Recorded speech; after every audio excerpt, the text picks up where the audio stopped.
Hello everyone. In this video, we will discuss the narrative connections in the Dragon Quest Zenith series. The Zenith series refers to Dragon Quest IV, V, and VI, and these three works are connected in their stories. The Zenith series stories are in chronological order 6, 4, and 5. However, it is difficult to see the connection between the stories of these three works. Few people have a firm grasp of how the stories are connected. 4, 5, and 6, which made Dragon Quest a solid classic, but the game becomes even more enjoyable when you know the connections between these stories. In this issue, we hope to make Dragon Quest even more interesting by looking at the connections between the stories in the Zenith series. Here is the order of what we will discuss.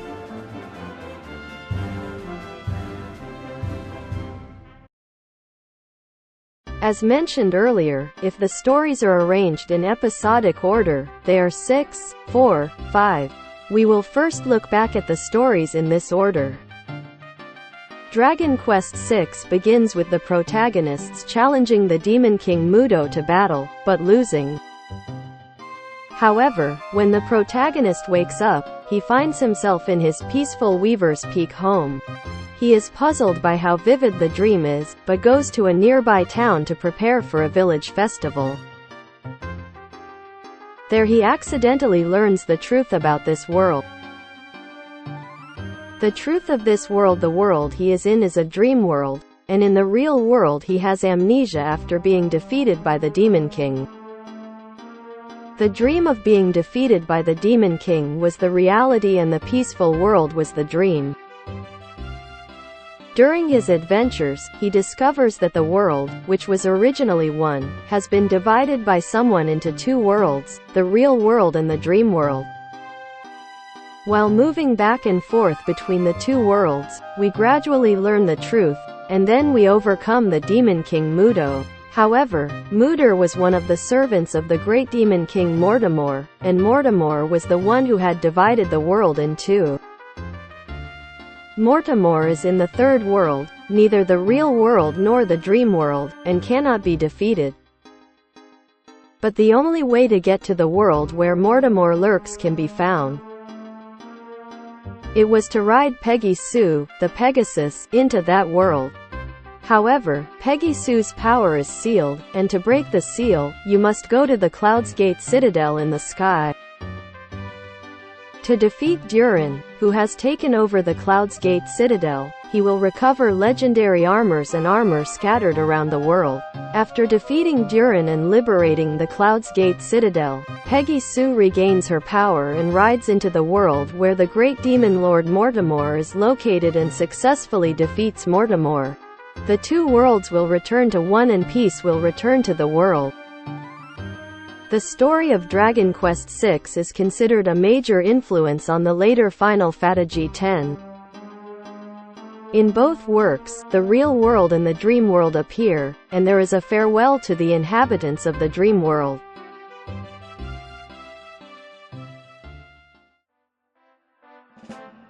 Dragon Quest IV, which follows, takes place several hundred years after Dragon Quest VI.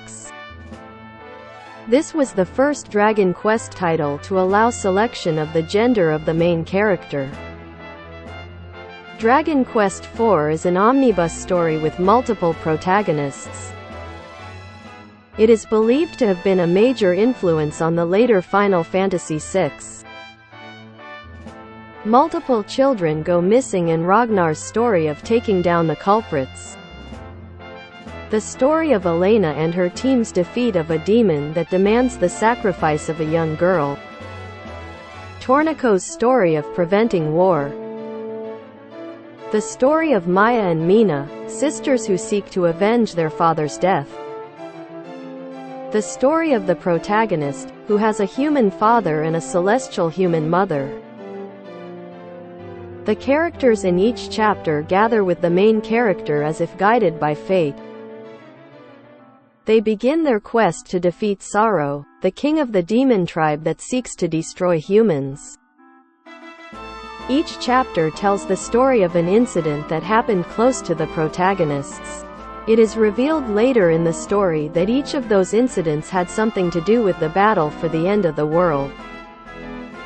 As they proceed with their adventure, they discover that Sorrow has resurrected Esterk, the king of the demon world, and is trying to create a world of demon tribes.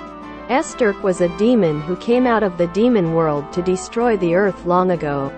However, Esterk was defeated in battle with Zenithia's master, the Master Dragon, and sealed deep in the earth. They succeed in defeating Esterk, which was still incomplete, before Sorrow revived Esterk.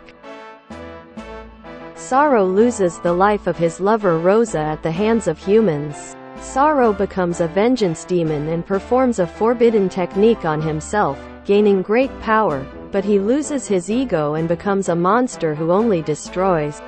The protagonists defeated Sorrow, who had become a monster, and brought peace to the world again. The last one is about the story of Dragon Quest V. The story of Dragon Quest V takes place hundreds of years after Dragon Quest IV. The protagonist born to King Pankraz of Gotha and Princess Mada, but Mada gets kidnapped by a demon. Together with his father, he travels to find his mother from an early age, but during the journey, his father is killed by a demon, and on top of that, he becomes a slave of the demon. Life as a slave lasts 10 years, but he never loses hope and manages to escape.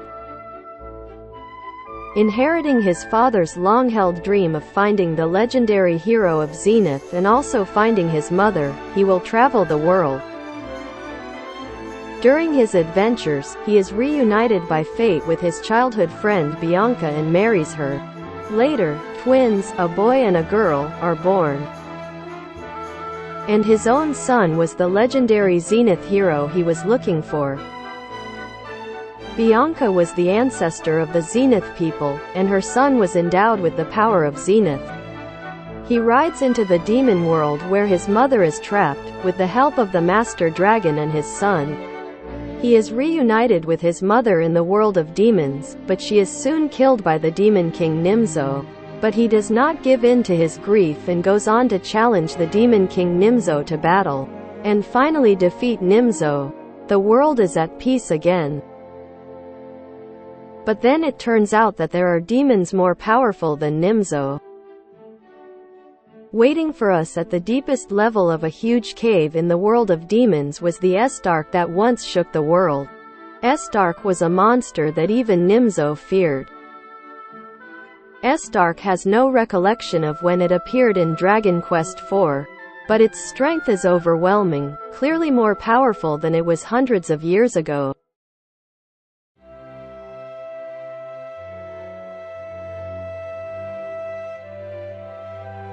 This has been a brief description of the story of the Zenith series. The next section will go into a little more detail about the narrative connections in the Zenith series. Number 1. About Zenithia. Number 2. About Master Dragon. Number 3. About Zenith's brave men. Number 4. Nevin equals Heel Slime. Number 5. Terry equals Estark. Zenithia is a castle floating in the sky. It plays an important role throughout the series. Zenithia, which appears in 4 and 5, has the same castle structure, door locations, and other amenities. In Dragon Quest IV, there is a huge hole made by Sorrow. This hole can also be seen in Dragon Quest V. This also leads to 4 and 5 being set in the same world. However, Zenithia does not appear in 6. Is Dragon Quest VI not connected to the stories of 4 and 5? Why doesn't Zenithia appear in Dragon Quest VI? Dragon Quest VI does not feature a castle named Zenithia, but a flying castle called Cloud's Gate Citadel. However, the castle structure of the Cloud's Gate Citadel in 6 is similar to that of Zenithia in 4 and 5. The locations where you can get Yggdrasil Dew in the castle are identical. This is a book called Dragon Quest History Book. Here are some of the things in the book. Dragon Quest VI features the Cloud's Gate Citadel, a castle that controls the dream world. This castle became the Zenithia that flew high in the sky, over time, and in Dragon Quest IV and V. Dragon Quest VI has two worlds, the real world and the dream world, but the dream world is in the sky of the real world. It was the Demon King Mortimer who created the dream world, but with Mortimer's destruction, the dream world disappears. However, only the Cloud's Gate Citadel, which controlled the dream world, remain. Because the dream world was in the sky of the real world, the Cloud's Gate Citadel looked like a castle in the sky to people in the real world. This is what became known as Zenithia in later times. Next we will look at the Master Dragon. Master Dragons appear in Dragon Quest IV and V and help the hero. In Dragon Quest IV, he appears as the god who once fought Estark. In Dragon Quest V, he appears as the god who rules the world. In both works, considered to be a god with strong powers. However, in Dragon Quest VI, the Master Dragon does not appear. However, there is a performance that hints at the presence of. It is the egg that appears in the ending of Dragon Quest VI. It is said that the future dwells within it. The game ends with the egg hatching, and it is widely believed that the contents of this egg were the Master Dragon. However, there is no official information that a Master Dragon was born from this egg, so this is just speculation. Also, in the Dragon Quest VI remake, Terry added this dialogue. Not a dragon egg?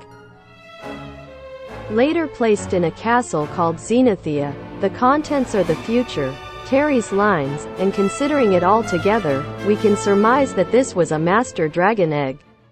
Next on the Brave Men of Zenith. In Dragon Quest IV and V, its presence is clearly mentioned. In both works, he is considered a legendary being with the power to oppose the Demon King. The heroes of Zenith in Dragon Quest IV were a mixture of humans and inhabitants of the celestial world. The son of the protagonist in Dragon Quest V also has the blood of the inhabitants of the heavenly realm.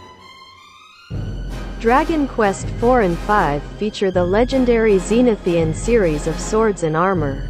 These can only be equipped by selected legendary heroes. However, in Dragon Quest VI, the words Zenithian hero or Zenithian series do not exist. Dragon Quest VI is the oldest story in the Zenith series and the origin story of the Zenith legend. A sword and armor quite similar to the Zenithian sword and armor from Dragon Quest IV and V will appear in Dragon Quest VI. Its sword and armor in Dragon Quest VI have different names, but they are powerful and can only be equipped by the hero. In Dragon Quest VI, these swords and armor are required items to enter the Cloud's Gate Citadel. In Dragon Quest IV and V, you cannot go to Zenithia without obtaining the Zenithian series. As we reported earlier, the Cloud's Gate Citadel in Dragon Quest VI is the same castle as Zenithia in IV and V. Those items have one thing in common. They are the items needed to get to the same place in Dragon Quest IV, V, VI. So this sword and armor from Dragon Quest VI came to be called the Zenithian series in the era of Dragon Quest IV and V. Both of the heroes of Dragon Quest IV and V Zenith were of mixed blood with humans and inhabitants of the heavenly realm. So what about the protagonist of Dragon Quest VI? Dragon Quest VI has two worlds, the real world and the dream world. The dream world will be called the heavenly realm in IV and V. Dragon Quest VI has two main characters, one in the real world and one in the dream world. And the hero of Dragon Quest VI had great power when the two became one. In other words, the inhabitants of the real world and the dream world become one and have great power, and he is one of those who have that power. The dream world has already disappeared by the time of Dragon Quest IV and V, but Zenithia is the only remaining dream world. Dragon Quest IV and V's Zenithian heroes have the blood of Zenithia's inhabitants in their veins. In other words, he is the one who has the power of two worlds, the real and the dream world. Next we will discuss a character in Dragon Quest VI named Nevinar. This character does not seem to have any connection to the storyline of the Zenithia series, but there is a theory whispered among fans that has to do with the storyline connection. It is hypothesized that Nevin was originally a demon named Heal Slime. Heal Slime specializes in a healing spell called Heal. Nevin is a Ghent tribe that excels at healing spells. And for some reason, Nevin can equip items that are exclusive to slime-type demons. These two things lead me to speculate that Nevin was originally Heal Slime.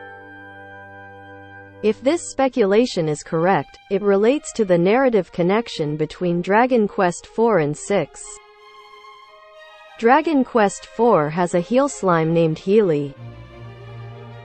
Healy becomes human later in the story. If the speculation I mentioned earlier is correct, the case of Heal Slime becoming human is common to Dragon Quest IV and VI. Furthermore, in Dragon Quest VI, there is even an ordinary slime who has been wishing to fly and has transformed into a Heal Slime. Healy from Dragon Quest IV also had a strong desire to be human. Given these things, Nevin may be a Heal Slime who wished to be human. Lastly, I'd like to talk about Estark. Estark appears in Dragon Quest IV and V, but not in VI. However, there is speculation among fans that Terry and Estark are the same person. I will explain this in another video, but if this speculation is correct, it is an element of the connection between the stories of Dragon Quest IV, V, VI.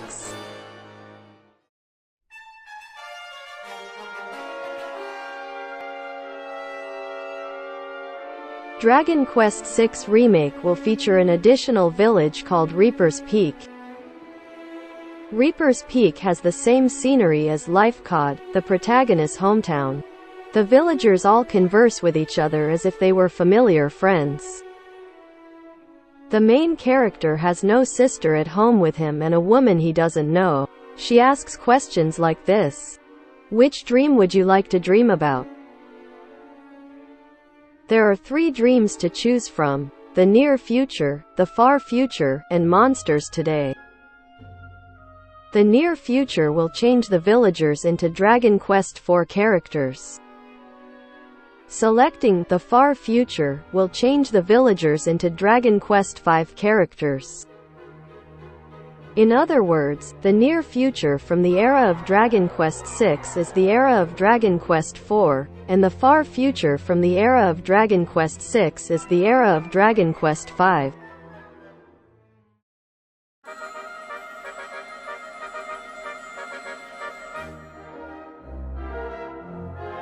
How was it? I think you will find this story more interesting when you learn about the connections between the stories like this. On this channel you can watch the story of Dragon Quest IV, V and VI from beginning to end. Whether you already know the story or not, we hope you enjoy the show. I would also like to explain the speculation that Terry is the same person as Estark and that Nevin was Heal Slime in another video. Please look forward to that as well.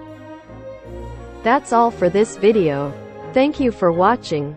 Please look forward to that as well.